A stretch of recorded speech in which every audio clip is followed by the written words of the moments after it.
Je défends mon fils. Le Sénégalais a déjà jugé, vu le nombre de Sénégalais qui est déjà là. Et c'est ça qui est important, quelle que soit l'issue, quels que soient les résultats.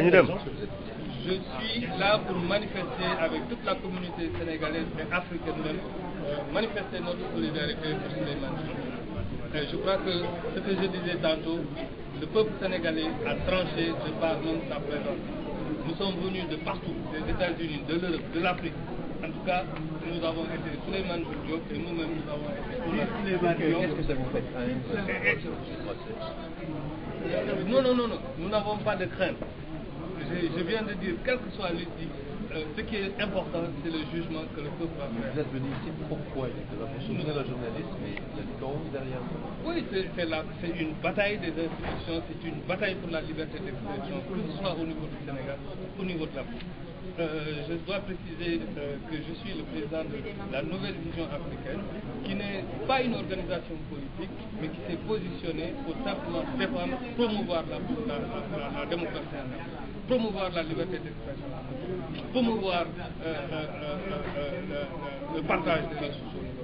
Nous ne sommes pas là pour faire de la violence, nous ne sommes pas là pour créer des problèmes au régime de Taïwan, mais nous sommes là simplement pour aider le peuple africain. Vous considérez que le président Ouad s'attaque injustement? Nous n'avons pas de crainte.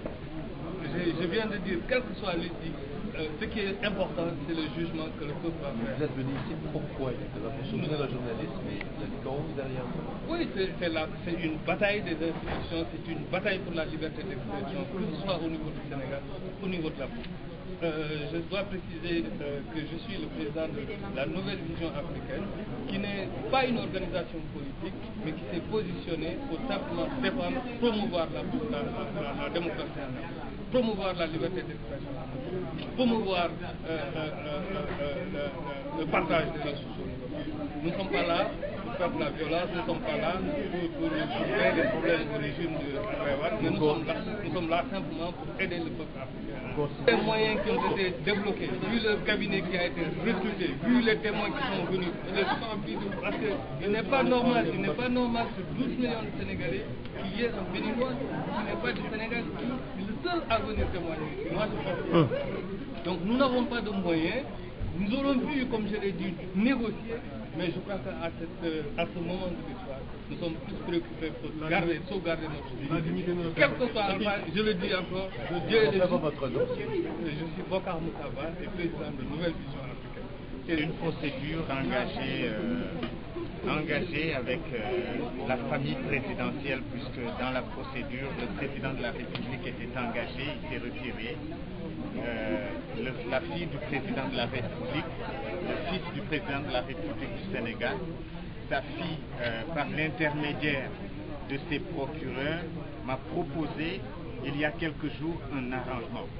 Mon avocat m'a appelé pour me faire part de la proposition des procureurs de Sindiély Wade. Et qu'est-ce qu'on vous proposait? On me proposait évidemment son retrait, le retrait de la demande financière contre le retrait des propos que j'ai tenus à son égard. C'est-à-dire quoi? Des excuses, une rétractation? Une rétractation.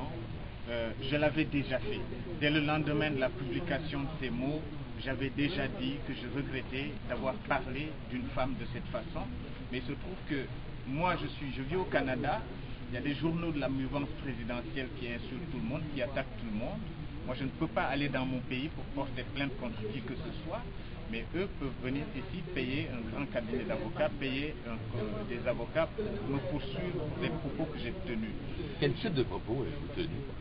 Non, j'avais parlé de son implication dans le sport sénégalais. Ça s'arrêtait à ça, et le rôle qu'elle joue auprès de son père. Je ne veux pas revenir sur ces propos parce que... Mais pourquoi vous êtes excusé à ce moment-là? Pourquoi vous êtes excusé, vous êtes rétracté? Je me suis rétracté parce que j'estime que cette femme n'a aucune fonction publique. Elle n'est pas impliquée dans la gestion publique des affaires de mon pays. Je trouve que c'est une femme qui a une attitude jusqu'ici que je trouve moi honorable. Et je ne voulais pas m'engager dans une procédure avec une femme où on serait obligé de venir ici et parler de sa vie privée. Je ne le souhaitais pas. quand ces avocats ont proposé cet arrangement, j'ai dit oui, d'autant plus que je m'étais déjà, auparavant, j'avais déjà regretté, retiré mes propos et j'avais regretté ce que je lui avais dit. C'est différent de ce monsieur qui occupe des fonctions publiques, qui gère une agence qui a géré des centaines de milliards dans mon pays et qui, comme lui-même le dit, va est chargé de mission de son père auprès de certains chefs d'État arabes. Alors, au Sénégal, il y a la démocratie, dit-il, la transparence, il y a une liberté de la presse. Il y a en ce moment un journaliste qui est emprisonné pour 3 ans ferme pour offense au chef de l'État. Eh bien, ce sont des questions qui seront traitées. Et qu'est-ce que vous avez écrit qui a pu offenser le chef de l'État ou la fonction du chef de l'État? Ce n'est pas moi, c'est le journaliste qui est arrêté au Sénégal. Je pense que quand on assume, vous avez repris ces propos. Quand on assume des fonctions publiques, le minimum c'est qu'on soit soumis à la critique et à un inventaire, c'est le minimum. Or, le seul, il a déclaré durant le procès que le président de l'Assemblée nationale vote le budget de la NORCI. Il se trouve que quand l'Assemblée nationale a demandé son audition, le président de l'Assemblée qui a fait la lettre a été limogé dès le lendemain. Donc, est-ce que vous qualifiez ça de tentative d'intimidation de la presse? Non, mais on n'en parle plus là. Moi-même, j'ai été agressé, lynché, tabassé par des hommes du président de la République le 25 juillet 2008 à Chicago. C'est dans toutes les vidéos du monde. Ça a été filmé partout. Ça a suscité l'indignation même de journalistes de CNN aux États-Unis et de la presse américaine. Donc on ne parle plus de liberté de la presse en ce moment-là. Les propos que j'ai tenus, encore une fois, ont été tenus il y a 4 ans dans le cadre d'un blog que j'animais.